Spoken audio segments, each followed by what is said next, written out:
ಧಾಳಿಯಲಿ ಬಂದರಿ ಬಲದ ಹೆಚ್ಚಾಳುತನವನು ಮುರಿದು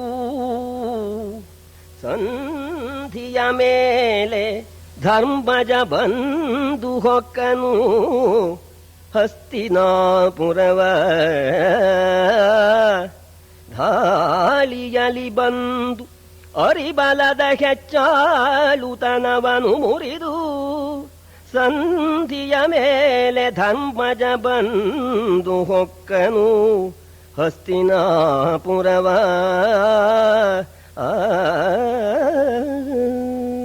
ಭಗವಾನ್ ವೇದವ್ಯಾಸರು ಬಂದು ದ್ರುಪದ ಮಹಾರಾಜನ ಚಿಂತೆಯನ್ನ ಭ್ರಮೆಯನ್ನ ಪರಿಹಾರ ಮಾಡೋಣ.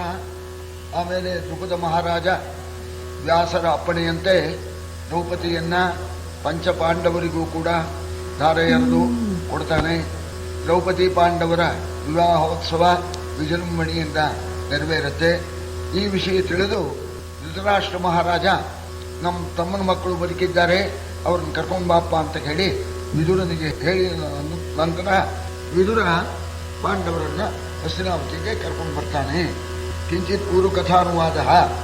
ಧಾರೆ ಎರಿತೇನೆ ಅಂತ ಆ ಬಂಗಾರದ ಗಿಂಡಿಯಲ್ಲಿ ನೀರಿಟ್ಕೊಂಡು ಕರೆದಾಗ 5 ಜನರು ಕೂಡ ಬಂದು ಕೈ ನೀಡಿದರು.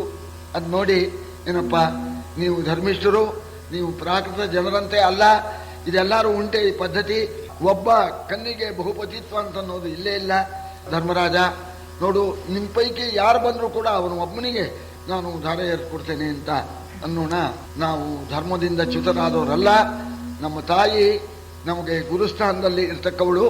ತಾಯಿ ತಿಳಿದೇನೆ ಅಮೂಲ್ಯವಾದ ಮುತ್ತು ತಂದೆ ಅಂತ ಅರ್ಜುನ ಹೇಳಿದ್ರಿಂದ 5 ಭೋಗಿಸಲಿ ಅಂತ ತಾಯಿ ಹೇಳಿದ್ರಿಂದ ಮಾತೃಭಕ್ತರಾಗಿರ್ತಕ್ಕ ನಾವು ತಾಯಿಯ ಮಾತನ್ನು ಅಂಗೀಕರಿಸಿ 5 ಜನವು ನಿನ್ನ ಮಗಳ ಕೈಯನ್ನ ಹಿಡಿದು ಬಿಟ್ಟಿದ್ದೇವೆ ಅಂತ ಹೇಳೋಣ. ದ್ರುಪದ ಮಹಾರಾಜನಿಗೆ ಇದು ನ್ಯಾಯವಲ್ಲ, ಲೋಕ ಪದ್ಧತಿ ಅಲ್ಲ ಅಂತ ಸಂದೇಹ ಇತ್ತು. ಇದನ್ನು ನಿವಾರಣೆ ಮಾಡಬೇಕು ಅಂತ ಹೇಳಿ ಭಗವಾನ್ ವೇದವ್ಯಾಸರು ಬಂದರು. ಆಗ ಸರ್ವರು ಕೂಡ ಎದ್ದು ಬಿಟ್ಟು ವ್ಯಾಸರಿಗೆ ನಮಸ್ಕಾರ ಮಾಡಿದರು. ವ್ಯಾಸರು ಕೂತ್ಕೊಂಡ ಮೇಲೆ ಎಲ್ಲರೂ ಕೂತಿದ್ದಾರೆ. ಆಗ ನೆಗಹಿದನು ದ್ರುಪದನನು ಯಮಜಾದಿಗಳ ನೆತ್ತಿದನು. ಒಬ್ಬರೊಬ್ಬರ ತೆಗೆದು ತಕ್ಕೈಸಿದನು ಮುದದಲ್ಲಿ ಪಾಂಡು ನಂದನರ. ದುಗುಡವೇ ಕೈ ದ್ರುಪದ ನಿನಗೆ ದುಗುಡವೇ ಕೈ ದ್ರುಪದ. ನಿಂದಯ ಮಗಳ ಸೌಭಾಗ್ಯದಲ್ಲಿ ಅರುಂಧತಿ ಸೊಗಸಿ ರಂಜಿಸಲರಿಯಳು. ನಿನ್ನಯ ಮಗಳ ಸೌಭಾಗ್ಯದಲ್ಲಿ ಅರುಂಧತಿ ಸೊಗಸಿ ರಂಜಿಸಲರಿಯಳೆಂದನು ಕೃಷ್ಣ ಮುನಿ ನಗುತ್ತ. ನಮಸ್ಕಾರ ಮಾಡಿರ್ತಕ್ಕ ದ್ರುಪದ ಪಾಂಡವರು ಎಲ್ಲರನ್ನೂ ವ್ಯಾಸರು ತಮ್ಮ ಕೈಯಿಂದ ಎತ್ತಿ ಅವರೆಲ್ಲರ ಮೈಯನ್ನು ಕೂಡ ತಡವರಿಸಿಬಿಟ್ಟು ಹೇಳ್ತಾ ಇದ್ದಾರೆ, ದ್ರುಪದ ಮಹಾರಾಜ, ನಿನ್ನ ಮಗಳ ಅದೃಷ್ಟ, ಅವಳ ಸೌಭಾಗ್ಯ ಅರುಂಧತಿಗೂ ಇಲ್ಲ ಅಂತ ಅಂದುಬಿಡಬಹುದು. ಅಂಥ ಮಗಳಪ್ಪ. ಆದ್ರಿಂದ ಮಗಳ ಅದೃಷ್ಟದಿಂದಲೇ ಪಾಂಡವರು ಒದಗಿದ್ದಾರೆ. ಆದ್ರಿಂದ ಈ ಪಾಂಡವರಿಗೆ ನಿನ್ನ ಮಗಳನ್ನು ಕೊಟ್ಟು ನೀನು ಮದುವೆ ಮಾಡಬಹುದು ಅಂತ ಹೇಳೋಣ. ಆಗ ದ್ರುಪದ ಮಹಾರಾಜ ಹೇಳಿದ, ಮಹಾಸ್ವಾಮಿ, ತಾವು ಹೇಳೋದೇನೋ ನ್ಯಾಯ, ಪಾಂಡವರು ಮಾನೀಯರು, ಆದರೆ ಈ ಪದ್ಧತಿ ಲೋಕ ಪದ್ಧತಿ ಇಲ್ವಲ್ಲ, ಒಬ್ಬಳಿಗೆ ಬಹುಪತಿತ್ವ ಇಲ್ವಲ್ಲ, ತಾವು ಅದಕ್ಕೆ ಸಮಾಧಾನ ಹೇಳಿದರೆ ನಿಮ್ಮೆದುರಿನಲ್ಲೇನೆ ನಾನು ಪಾಂಡವರಿಗೆ ನನ್ನ ಮಗಳ ಧಾರೆ ಎರೆದು ಕೊಡ್ತೇನೆ ಅಂತ ದ್ರುಪದ ಮಹಾರಾಜ ಹೇಳೋಣ. ಇದು ದೇವ ರಹಸ್ಯವಾದ್ದರಿಂದ ಬಹಿರಂಗದಲ್ಲಿ ಹೇಳಬಾರದು ಅಂತ ಹೇಳಿ ಆಮೇಲೆ ವ್ಯಾಸರು ದ್ರುಪದ ಧೃಷ್ಟದ್ಯುಮ್ನ ಪಾಂಡವ ನೃಪರು ಕಾಶ್ಯಪಗೂಡಿ. ದ್ರುಪದ ಧೃಷ್ಟದ್ಯುಮ್ನ ಪಾಂಡವ ನೃಪರು ಕಾಶ್ಯಪಗೂಡಿ ಹೊಕ್ಕರು. ವಿಪುಲತರ ಕಾರುಣ್ಯದಿಂದೇಕಾಂತ ಮಂದಿರವ. ನೃಪತಿ ಸಂಶಯವೇಕೆ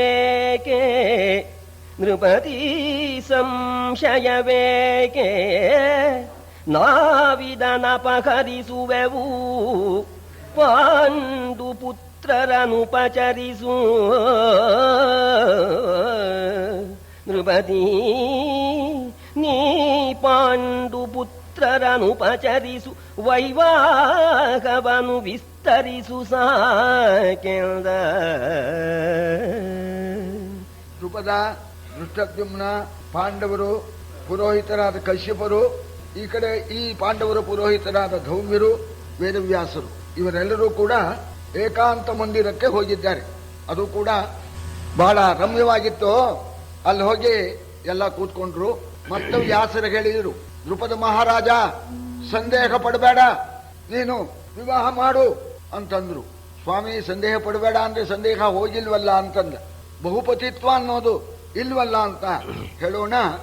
ಆಗ ವ್ಯಾಸರು ಸರಿ ನಿಮ್ಮ ಅಭಿಪ್ರಾಯ ತಿಳಿಸಿ ಅಂತಂದ್ರು. ದ್ರುಪದ ಮಹಾರಾಜ ಎದ್ದು ಬಿಟ್ಟು ಹೇಳ್ತಾ ಇದ್ದಾನೆ, ಲೋಕದಲ್ಲಿ ಈ ಪದ್ಧತಿ ಇಲ್ಲ. ಒಬ್ಬಳಿಗೆ ಅನೇಕ ಪತಿಗಳು ಅಂತನ್ನೋದು ನಮ್ಮ ಕಣ್ಮುಂದೆ ನಡೆದಿಲ್ಲ, ನಾನು ಕೇಳಿಲ್ಲ. ಆದ್ರಿಂದ ಇದು ಅಧರ್ಮ ಅಂತ ನನಗೆ ತೋರುತ್ತೆ, ನನಗೆ ತೋರೋದನ್ನ ಹೇಳ್ತೇನೆ ಅಂತ ಹೇಳಿ ದ್ರುಪದ ಮಹಾರಾಜ ಕೂತ್ಕೊಂಡ. ಆಗ ದೃಷ್ಟದ್ಯುಮ್ನ ಹೇಳ್ತಾ ಇದ್ದಾನೆ, ಮಹಾಸ್ವಾಮಿ ನಮ್ಮಪ್ಪ ಹೇಳಿದ್ದೇನೋ ಸರಿಯೇ, ಆದರೆ ಧರ್ಮ ಸೂಕ್ಷ್ಮ ಹೀಗೆ ಅಂತ ನಾವು ಹೇಳೋ ಹಾಗೆ ಇಲ್ಲ. ಪಾಂಡವರು ಅದೃಷ್ಟವಂತರು, ಅರಗಿನ ಮನೆಯಿಂದ ಪಾರಾಗಿ ಬಂದಿದ್ದಾರೆ, ನಮ್ಮ ತಂಗಿಗೆ ವರರಾಗೆ ಬಂದಿದ್ದಾರೆ ಅಂತಲೂ ತೋರುತ್ತೆ. ಆದ್ರಿಂದ ಅದು ಧರ್ಮ ಅಂತಲೂ ತೋರುತ್ತೆ. ಲೋಕ ಪದ್ಧತಿ ಇಲ್ಲ ಅನ್ನೋದ್ರಿಂದ ಅಧರ್ಮ ಅಂತಲೂ ತೋರುತ್ತೆ. ಇದು ಧರ್ಮವೋ ಅಧರ್ಮವೋ ನಂಗೆ ತಿಳಿಯೋದಿಲ್ಲ ಸ್ವಾಮಿ ಅಂತ ಕೂತ್ಕೊಂಡ. ಆಗ ಧರ್ಮರಾಜ ಎದ್ದ. ಅವನು ಹೇಳ್ತಾ ಇದ್ದಾನೆ, ಇದು ಧರ್ಮ ಅಂತ ಹೇಳಿ ಅವನು ಹೇಳ್ತಾ ಇದ್ದಾನೆ. ಧರ್ಮರಾಜ ಹೇಳೋದಕ್ಕೆ ಕಾರಣ ಏನು ಅಂದ್ರೆ, ನಾವು ಮಾತೃಭಕ್ತರು, ನಾನು ಇದುವರೆಗೂ ಕೂಡ ಅಧರ್ಮದಲ್ಲಿ ಮನಸ್ಸನ್ನ ಇಟ್ಟವನೇ ಅಲ್ಲ, ಯಾವತ್ತೂ ಕೂಡ ಧರ್ಮದಲ್ಲೇನೆ ನಿರತನಾಗಿ ಇರ್ತಕ್ಕಂಥವನು, ಮತ್ತೂ ಯಾವಾಗಲೂ ಕೂಡ ಅಸತ್ಯವನ್ನ ಆಡಿದವನಲ್ಲ. ಈ ಎರಡು ಕಾರಣ ಜೊತೆಗೆ ಇನ್ನೊಂದು ಕಾರಣ ಇದೆ. ಒಬ್ಬಳಿಗೆ ಬಹುಪತಿತ್ವ ಇಲ್ಲ ಅಂತ ಹೇಳಿ ಹೇಳ್ತಾ ಇದ್ದೀರಿ, ನೀವು ಸ್ವಲ್ಪ ವಿಮರ್ಶೆ ಮಾಡಿ ನೋಡಬೇಕು. ಯಾಕೆ ಅಂತಂದ್ರೆ ಈ ಹಿಂದೆ ಕೆಲವು ನಡೆದಿದೆ, ನಾನು ಕೇಳಿದ್ದೇನೆ ಅಂತ ಹೇಳಿ ಹೇಳ್ತಾ ಇದ್ದಾನೆ. ಒಬ್ಬಳಿಗೆ ಬಹುಜನ ಪತಿಗಳು ಅಂತನ್ನೋದನ್ನ ನಾನು ಕೇಳಿದ್ದೇನೆ, ಅದನ್ನು ತಾವು ವಿಮರ್ಶೆ ಮಾಡಿ ನೋಡಬೇಕು. ಜಟಿಲ ಎಂಬತಕ್ಕಂಥ ಗೋತ್ರದಲ್ಲಿ ಉತ್ಪನ್ನನಾಗಿರ್ತಕ್ಕಂಥ ಒಬ್ಬಳು ಕನ್ಯೆ ತಪಸ್ವಿಗಳಾಗಿರ್ತಕ್ಕಂತಹ ಸಪ್ತ ಋಷಿಗಳನ್ನ ಒಬ್ಬಳೇನೆ ಮದುವೆ ಮಾಡಿಕೊಂಡು ಅಂತ ಹೇಳಿ ಪುರಾಣದಲ್ಲಿ ನಾನು ಕೇಳಿದ್ದೇನೆ. ಅದೇ ರೀತಿಯಾಗಿ ವಾರ್ಷಿ ಎಂಬತಕ್ಕಂಥ ಒಬ್ಬ ಮುನಿಕನ್ನಿಕೆ ಪ್ರಚೇತಸರು ಅಂತ ಹೇಳಿ 10 ಜನ ಅವರು ಒಂದೇ ಹೆಸರು ಪ್ರಚೇತಸರು ಅಂತ ವರುಣ ಗೋತ್ರದಲ್ಲಿ ಉತ್ಪನ್ನರಾಗಿರ್ತಕ್ಕಂಥ ಋಷಿಗಳು, ಆ ಋಷಿಗಳನ್ನ ಮದುವೆ ಮಾಡಿಕೊಂಡು ಅಂತ ಹೇಳಿ ನಾನು ಕಥೆಯಲ್ಲಿ ಕೇಳಿದ್ದೇನೆ. ನಾವು ಮಾತೃಭಕ್ತರು, ತಾಯಿಗಿಂತ ಹೆಚ್ಚಾಗಿರ್ತಕ್ಕಂಥ ಗುರು ಇಲ್ಲ ಅಂತ ಹೇಳಿ ವೇದದಲ್ಲೇ ಹೇಳ್ತಾ ಇದ್ದಾರೆ. ಮಾತೃದೇವೋ ಭವ ಅಂತ ಹೇಳಿದ್ದಾರೆ. ತಾಯಿ ಹೇಳಿದ್ದಕ್ಕೆ ನಾವು ಒಪ್ಕೊಂಡಿದ್ದೇವೆ. ನನ್ನ ಮನಸ್ಸು ಇದುವರೆಗೂ ಕೂಡ ಅಧರ್ಮದಲ್ಲಿ ಹೋಗಿಲ್ಲ, ದೃಢವಾಗಿರ್ತಕ್ಕಂಥ ಮನಸ್ಸುಳ್ಳವನು. ಅಮ್ಮ ಹೇಳಿದ ಮೇಲೆ ನಮಗೆ ಇವಳಲ್ಲಿ ದ್ರೌಪದಿಯಲ್ಲಿ ಐವರಿಗೂ ಕೂಡ ಮನಸ್ಸು ಉಂಟಾಗಿದೆ. ನಮ್ಮ ಮನಸ್ಸು ಉಂಟಾಗಿದ್ದು ಕೂಡ ಒಂದು ಕಾರಣ ಇದೇ ಧರ್ಮ ಅಂತ ಹೇಳಿ ನಾನು ಹೇಳ್ತೇನೆ ಎಂದ.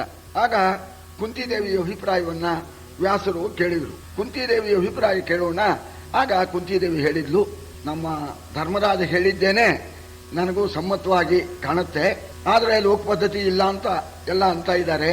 ನಾನು ಇದುವರೆಗೂ ಸುಳ್ಳಾಡಿಲ್ಲ, ಈಗ ಸುಳ್ಳಾಡ್ತಕ್ಕಂಥ ಪ್ರಸಂಗ ಬಂತಲ್ಲ, ಅಂತ ಪಾಪ ಬಂತಲ್ಲ ಅಂತ ನಂಗೆ ಬಹಳ ದುಃಖವಾಗ್ತಾ ಇದೆ ಅಂತ ಕುಂತಿದೇವಿ ಹೇಳಿ ಸುಮ್ಮನಾಗೋಣ. ಆಗ ವ್ಯಾಸರು, ಅಮ್ಮ ನಿನ್ನ ಮಾತು ಎಂದೂ ಸುಳ್ಳಾಗೋಲ್ಲ, ಅನರ್ಥ ದೋಷ ನಿನಗೆ ಬರೋದಿಲ್ಲ ಅಂತ ಹೇಳಿ ಕುಂತಿಗೆ ಸಮಾಧಾನ ಮಾಡಿಬಿಟ್ಟು ಆವಾಗ ಅವರು ಹೇಳ್ತಾ ಇದ್ದಾರೆ, ನೋಡಪ್ಪ ದ್ರುಪದ ಮಹಾರಾಜ, ನೋಡು ಎಲ್ಲಕ್ಕೂ ಕೂಡ ಕಾರ್ಯಕಾರಣ ಇರುತ್ತೆ. ಅವಳ ತಾಯಿ ಯಾಕೆ ಹೇಳಿದ್ಲು ಸ್ವಲ್ಪ ವಿಚಾರ ಮಾಡಬೇಕಾಗಿದೆ. ಇಲ್ಲಿ ಅರ್ಜುನ ದ್ರೌಪದಿಯನ್ನ ಗೆದ್ದೋನು ಜೊತೆಯಲ್ಲಿ ಕರ್ಕೊಂಡು ಹೋಗಿ, ಅಮ್ಮ ಇವತ್ತು ರಾಜರನ್ನೆಲ್ಲ ಗೆದ್ದು ದ್ರೌಪದಿಯನ್ನು ಕರ್ಕೊಂಡು ಬಂದಿದ್ದೀನಿ ತಂದಿದ್ರೆ ಆವಾಗ ತಾಯಿ ಏನು ಹೇಳ್ತಿರ್ಲಿಲ್ಲ. ಆ ಹುಡುಗಿನ ಹೊರಗೆ ಕೂರಿಸ್ಬಿಟ್ಟ, ಒಳಗೆ ಹೋಗಿ ಮುತ್ತು ತಂದುಬಿಟ್ಟಿದ್ದೀನಿ, ಎಲ್ಲ ಹಂಚ್ಕೊಳ್ಳಿ ಅಂದ್ರು. ಯಾಕೆ ಹೇಳಿದ್ಲು ಅಂದ್ರೆ, ಹಿಂದಿನ ಸನ್ನಿವೇಶ ಹಾಗಿದೆ, ಹಾಗೆ ಇದ್ದಿದ್ರಿಂದ ಅವಳ ತಾಯಿ ಆ ರೀತಿ ಹೇಳಿದ್ದಾಳೆ. ಈ ದ್ರೌಪದಿ ತಾಯಿ ಇದ್ದಾಳಲ್ಲ, ತಾಯಿ ಅಂತಂದ್ರೆ ಅವಳೇನು ತಾಯಿ ಆಗ್ಲಿಲ್ವಲ್ಲ, ತಾಯಿ ಅಂತ ಮಾಡ್ರಿ ಅಂತ ಯಾಜೋಪ್ರಿಯಾದರ ಹತ್ರ ಕೇಳ್ಕೊಂಡ್ಲಲ್ಲ ಪೃಷತಿ. ಅವಳು ನನಗೊಬ್ಳು ಮಗಳಾಗ್ಬೇಕು ಅಂತ ಚರವನ್ನ ಮಂತ್ರಿಸಿದಾಗ ಕರೆದರು. ಇವಳು ಅಲಂಕಾರ ಸರಿಯಾಗಿ ಆಗಿಲ್ಲ, ನಂಗೆ ಬರೋಕ್ ಅವಕಾಶ ಇಲ್ಲ ಅಂದಾಗ ಅಗ್ನಿಕುಂಡದಲ್ಲೇ ಹಾಕ್ಬಿಟ್ರು. ದ್ರೌಪದಿ ಹುಟ್ಟಿದ್ಲು. ಸರಿ, ಆವಾಗ ನನ್ನನ್ನೇ ತಾಯಿಯಂತೆ ಭಾವಿಸುವಂತೆ ಮಾಡಬೇಕು ಅಂತ ಹೇಳಿದ್ರು ಅಂತ ಕಥೆ ಬಂದಿದೆಯಲ್ಲ. ಅವಳ ಮನಸ್ಸಿನಲ್ಲೇನೋ ಹಾಗೆ ತೋರಿಸ್ತು, ನನ್ನ ಮಗಳಿಗೆ 5 ಜನ ಗಂಡಂದ್ರಾಗಲಿ ಅಂತ ಅವಳ ಮನಸ್ಸಿಗೆ ಪ್ರೇರಣೆ ಆಯಿತು. ಇದಕ್ಕೂ ಹಿನ್ನೆಲೆ ಸಮಾಧಾನವಾಗಿ ಹಿಂದೆ ಹಿಂಗೆ ನಡೆದಿದೆ. ಇನ್ನೊಂದೇನಪ್ಪಾ ಅಂತಂದ್ರೆ, ಅದು ಯಾಜೋಪಯಾಜರು ಸಾಮಾನ್ಯರಲ್ಲ. ಆ ಮಹಾರಾಣಿ ಹೀಗೆ ಭಾವಿಸ್ತಾಳಲ್ಲ ಅಂತ ಹೇಳಿ ಅವರು ಚರವು ಮಂತ್ರಿಸಿದಾಗ ಈ ಚರುವಿಂದ ಹುಟ್ಟತಕ್ಕಂಥ ಕನ್ನಿಗೆ 5 ಜನ ಗಂಡಂದ್ರಾಗ್ಲಿ ಅಂತಲೇ ಹೋಮ ಮಾಡಿದರು ಯಾಜೋಪಯಾಜರು. ಯಾಕೆ ಇದೆಲ್ಲ ಹೀಗಾಯ್ತು, ಹೀಗಾಗೋದಕ್ಕೆ ಏನು ಕಾರಣ ಅನ್ನೋದನ್ನ ನಾನು ಹೇಳ್ತೇನೆ, ನೀವೆಲ್ಲ ಕೇಳಿ ಅಂತ ಹೇಳಿ. ಧರಣಿಪತಿ ಕೇಳು, ಇವರ ತಾಯಿ ಮುಂದರಿಯದಾಡಿದಳು.